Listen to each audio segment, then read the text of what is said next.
ఇప్పుడు నువ్వు అనేది ఏంది ఎట్లా నాయన మేము ఇంతమంది ముద్ర సంఖ్య ఉంది మనకు మునుగోడు సంస్థ నారాయణపురం యాదాద్రి డిస్టిక్ లా మా ముద్ర సంఖ్య 80% ఉంది. ఎందుకు మా ఊళ్ళు వెనకబడి ఉన్నారు? ఎందుకు వెనకబడి అంటే ఆయన కన్నా తెలియాలి. అదే నాయన మేము ఎంత పోరాటం చేసినా మా ముందుకు జాగనిస్తలేరు. ఎందుకు జాగనిస్తలేరు? ఎందుకు అడ్డం పడుతున్నారు మా జాతికి? మా ఓట్లతోటి గెలుస్తారు, గడ్డ మీద కూర్చుంటారు. ఎందుకు ఇట్లా? మేము అనగానే మా జాతి అనగానే మా ముద్రాజు అనగానే ఎందుకు వెనకబడిపోతున్నారు? మా ఓట్లు కావాలి, మీకు సీట్లు కావాలి అంటే మా దాంట్లో లేరా ఇక? మరి ఆ పని చేయాలిగా నేను. అదే మేము ఎందుకు రాణిస్తలేరు? మీరు రాణిస్తాడు వాడు. మరి ఓను ఎక్కడ ఓటు హక్కు లేనోడు తీసుకొచ్చి తలకాయ మీద కూర్చోబెట్టుకొని ఇవాళ మా జాతి ఎందుకు వెనకబడ్డది అంటున్నా. నేనేమంటున్నా, నువ్వు వెనకబడ్డది అన్నావు. అవును, నీకైతే సో ఎందుగా ఉంది. ఉన్నప్పుడు నువ్వు ముందర నడవాలి. ముందర నడుస్తుంటే నన్ను అనగబెట్టేస్తున్నారుగా. అందుకనే అనగబెట్టిరంటే ఒకడు ప్రయాణం చేసేటప్పుడు ఓ బాటసారి పోతున్నప్పుడు నానా రకాలుగా కట్ట పెడతాడు అడ్డం. ఎందుకు? వీడు ఆడదాకా చేరితే నా పని అవుతుందని నాకు ఎరక. మరి నేను కట్ట పెడతానికే చూస్తా గాని పోతాడు చూపిస్తానా? మరి నువ్వు ఇదేంది తెలివి? ఎవడు కట్టెలు పెట్టి ఎవడు అనగదొక్కినా ముందుకు సాగుతూనే ఉంటాం. అరే నేను రాజు బిడ్డరా, ముదిరాజురా. ఏమిరా నా రాజు అంటే ఉత్త రాజులమే ఆరా మేము వచ్చనేలరా. ఆయా ముదిరాజు అనే ఈ ముదిరాజు ముందుండి పోరాటం చేసి మన రాజ్యంలో మన వాట ఏందో అడగాలనా? నీకోసం నేను వచ్చాడు కదా దొంగని. లంగలు అడుగుతుంటే వెనక నిలబడతారు. నీ పేరు పెట్టుకొని ఒక లంగ ప్రచారం చేస్తుండే. ఆడు ఏమనుకుంటున్నావు అంటుండే. నువ్వు పోయి ఒరిజినల్ ఓడు వెనక నిలబడే. డూప్లికేట్ ఓడు వస్తే ఒరిజినల్ ఓడు పరిస్థితి అట్నే. నువ్వన్నట్టే ఏంది మమ్మల్ని వెనక కోడు పోనీ అడుగు. నువ్వు మంచిగా కన్ను తెరిచి చూస్తే కాలి బూడిద అవుతాడు ఆడు. అన్న ఇక్కడ ఉన్న మన యాదాద్రి డిస్టిక్ లా భువనగిరిలా 80% నా ముదిరాజు వాళ్ళు ఉన్నారు. మా వాళ్ళు ఇంత జాతి ఉండి కూడా మా వాళ్ళని అనగదొక్కి కూడా అతలోడు పైకి వస్తుండన్నా. ఎందుకు? మేము లేమా? మేము ముందు పోలేకనా? మేము మా ఓట్లతోటి గెలిచి మీరు గద్దె మీద కూర్చొని ఏనన్నా ఉందా అన్న ఇది?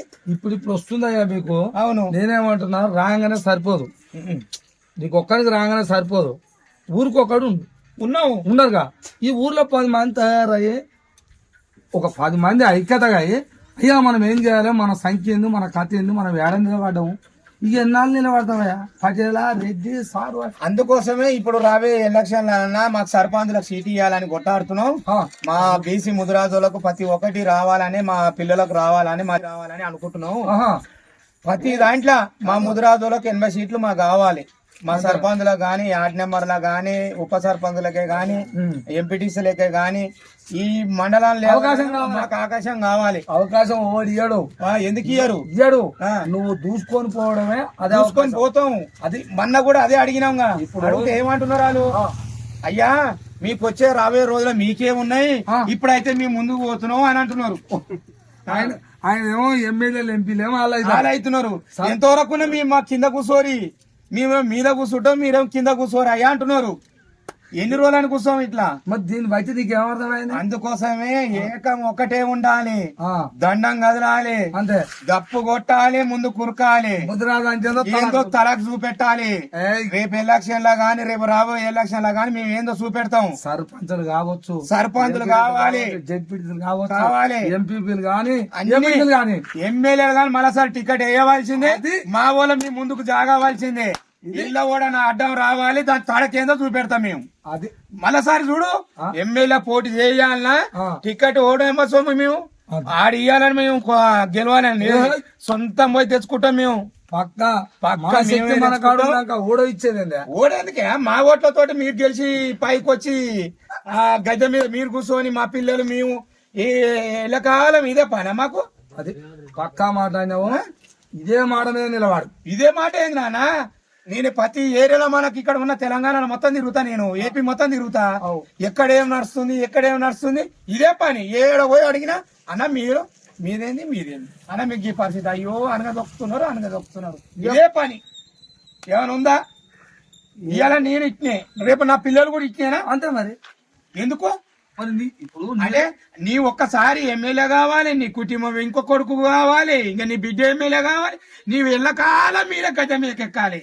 ఇతరులు లేరు. మరి ఇక రాజ్యం అట్టనే ఉంటదే. ఎందుకు? రాజ్యంలో తెలివి ఉన్నోడిదే, మోసం చేసేటోడిదే. కోసమే మేము ఇవి రావే 5 ఏళ్ళ పసి కట్టినావు. పసి కట్టి ఇక నేను ఏందో దాని తడక చూపెడతా.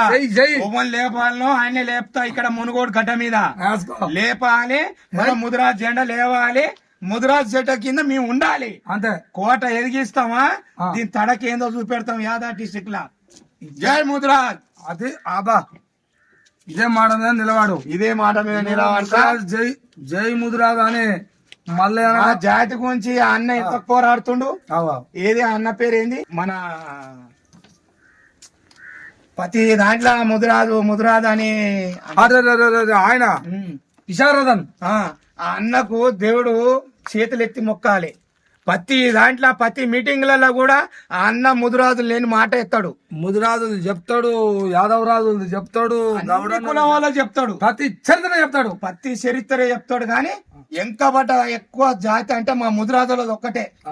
ఎందుకు 80% ఉన్న మీరు ఓటాకు మీరు ఎందుకు ఇట్లా ఒక కింద బాంచని ఎందుకు అవుతున్నారు అని ప్రతి మీటింగ్లలో పోరాడుతుండు. ఆయన నా దేవుడు అంటే ప్రతి దాంట్లో ఒక్క కులం భేమని కాకుండా అన్ని కులాల గురించి మాట్లాడతాడు. నచ్చిన నాయకుడు అంటే ఆయననే. ఆయన ఆదర్శం తీసుకొని నేను ముందుకు రేపు రాబోయే రోజులు 5 ఏళ్లలో నా ముదిరాజు గురించి అండకు నేను 4-5 సలహా తీసుకొని అన్న సలహా గురించి నేను ఒక మీటింగ్ ఆయన సలహాలు తీసుకొని నేను ఎట్ట ప్రయాణం చేయాలో మొత్తం మీద చేస్తా. మునుగోడు మీద గడ్డ మీద వేస్తా. నా ముదిరాజు అది లెక్క. మంచి మాట చెప్పినప్పుడు నాకు కూడా కూర్చుగా నా సపోర్ట్ ఎంత కావాలో చెప్పు. నీకు నీ సలహా నాకు ఎప్పటికీ తోడుంటది. నేను 100 కూడా నాకు తోడుంటారు. నేను ఏళ్ళ కాలం నా ముదిరాజుల గురించి నేను పోరాడుతూనే ఉన్నా. మీరు కూడా నాకు ఏమైనా ఉండాలి. ఉంటుంది తప్పకుండా. ఇంతసేపు మంచిగా కూర్చున్నందుకు ఏదో కింద గడ్డ చేపించుకున్నామని వచ్చిన మగనాయన వీడికి ప్రతి ఒక్కళ్ళు వస్తారుగా, అందరు వస్తారుగా వీడికి. ఇది ఒక మంగళ జాబా డబ్బా అన్నప్పుడు ప్రతి ఒక్కళ్ళు వస్తారు. దయచేసి అందరు వినాలి. ఈయనేమో ఈడ ఇక అంటే ఇక మన కటింగ్ తప్పదు. ఇక తమిళనాడులోనేమో మంగళి కులానికి చెందిన నాయుడు బ్రాహ్మణుడు అక్కడ తమిళనాడులో ముఖ్యమంత్రి అయ్యిండు. అది ఇక చూడు మన కాడనేమో రాజులు లేరు, ఓవరు లేరు. రాజ్యం వెళ్ళినోడే రాజు. అయ్యా రాజ్యం వెళ్ళినోడే రాజు. అది తెలివి ఉన్నోడే రాజ్యం. అది పైసా ఉన్నోడే రాజ్యం వెళ్తుండు. అందుకని ఇట్లా గరివాటలోని గుడివాటలోని చూస్తే ఓవడు కూడా లెక్క చేస్తలేడు. చైతన్యం కావడం ముందుకు చదువుడే.